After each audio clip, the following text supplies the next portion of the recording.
Hello Taurus, thank you for joining me for your weekly forecast for week commencing the 27th of August. This is for the Sun or the Ascendant, but what a week is in prospect.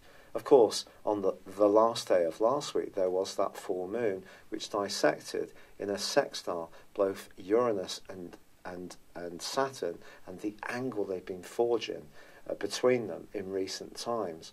Which has basically been saying to you that change really can be as good as a rest. But of course your sign is predicated very much on stability, security, sticking with what you know. But I think this week offers up an enormous opportunity to let something evolve in your situation, but you won't probably have to force the pace. Saturn, the planet of restriction, has been perhaps creating some barriers around some of the things you've wanted to change ever since the end of last year. Mars may have made you feel more recently a bit frustrated if people's truth or reality didn't match yours. But this week things can fall into place for you.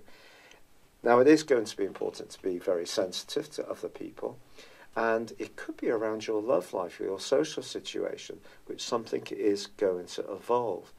With your ruler Venus also sparkling beautifully with Mercury, it's possible that someone who's quite down to earth and quite homey in the input and advice that they give you can be a good counterpoint to the part of you which is suddenly now prepared to really go for it. And it could be around a relationship that you're going to feel much more daring or even liberated.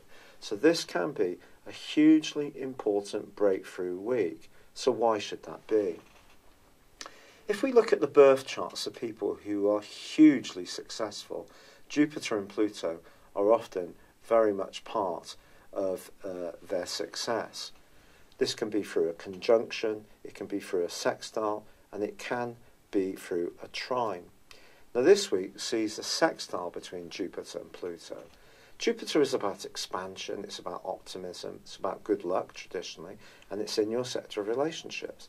Pluto's in the part of your scope that's to do with new experiences and has been since 2008. Someone could come into your world this week who's not romantic but a tremendously supportive being. This could be someone who really has a sense of wonderment about them. They can be an advisor, a guide, someone whose knowledge or experience or understanding of the world can be a great support to you. But it could work at a very romantic level too, or perhaps it could work in terms of a business relationship or someone that you can go off on a travel expedition with. But some kind of excitement is certainly possible this week, and it probably is the case. You're not going to have to force it, it's just going to happen really quite as you would like, and that's going to be absolutely delightful for you. It's been a real pleasure being with you. Thank you for joining me. It's been a real pleasure. I'd love it if you would like, or comment, or subscribe to my channel if you've yet to do so. But for now, thank you. Hello Taurus, thank you so much for joining me for your Sun or Ascendant forecast for the month of August. Now there's going to be a lot of astrologers on YouTube talking about retrogrades. And of course there are some retrogrades this month. But three of them are concerning three of the higher octave or outer planets in the form of Neptune, Uranus and Pluto. And those go through a 5.5 month retrograde every single year. So the world's not going to come to an end or a halt because of these retrogrades. I do actually think that Mercury retrograde, which we know can be very potent, could be a factor for you because it's going to see you thinking very carefully about some important emotional issues. But it's not just about Mercury retrograde, it's about the partial solar eclipse of the 11th.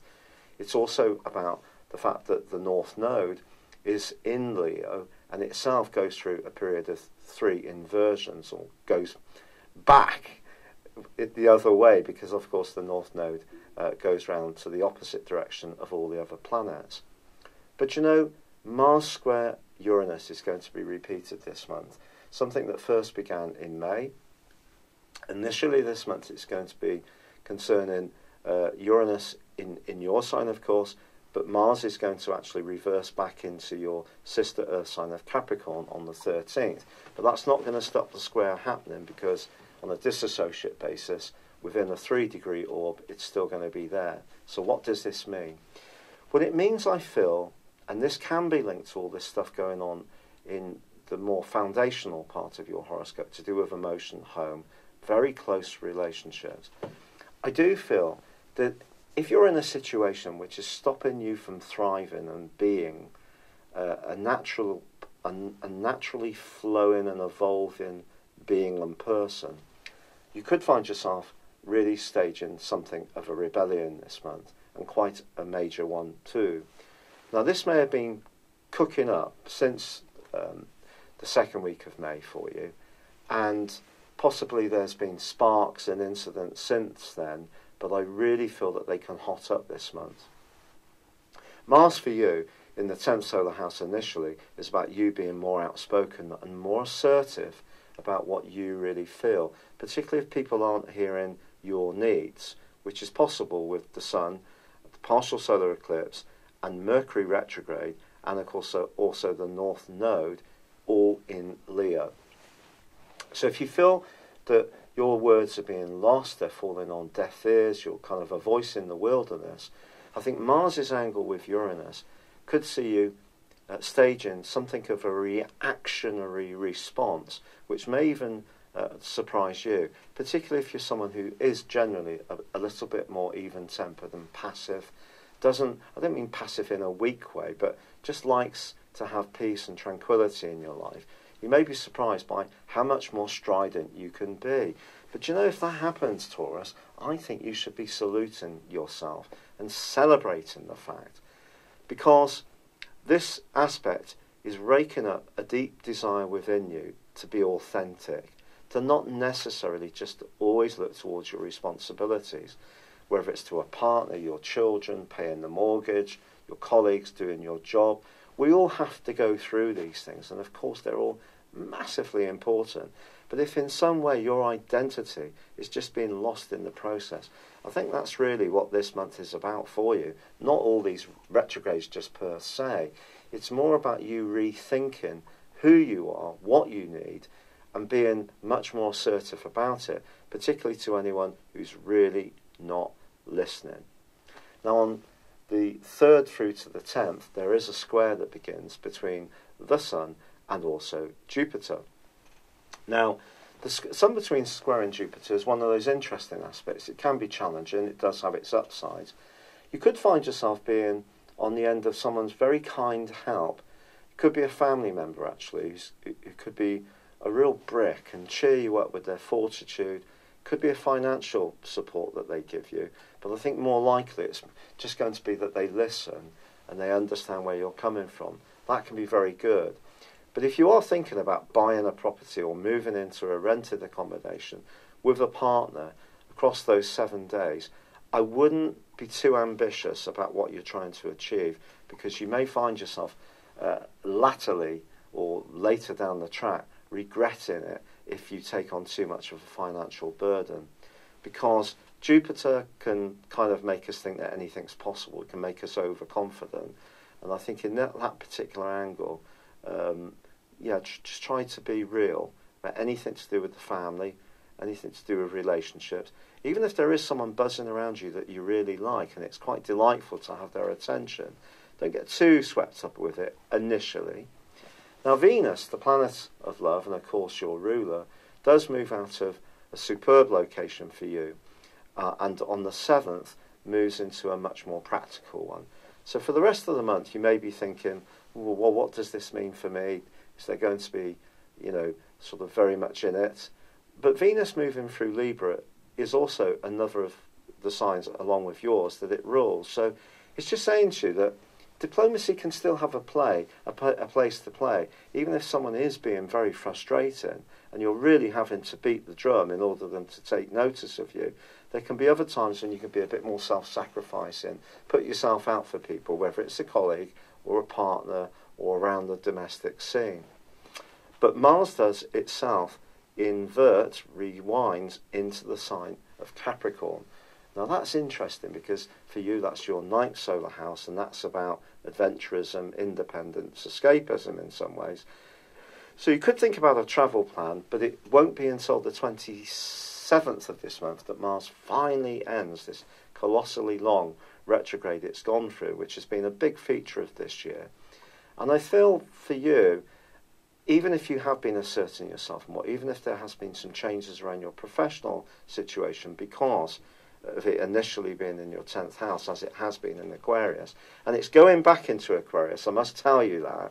So it's not going to emerge from this long journey until November. So it's still going to be asking you to think about work, think about assertiveness, think about possessing your talents and making people more aware of your impact. That's still going to be a thing, and it's still going to be in that square with Uranus for the first 3 weeks of this month. Now the pressure might drop off a bit when it goes forwards and comes out of the square, but of course Mercury is itself retrograde until the 18th.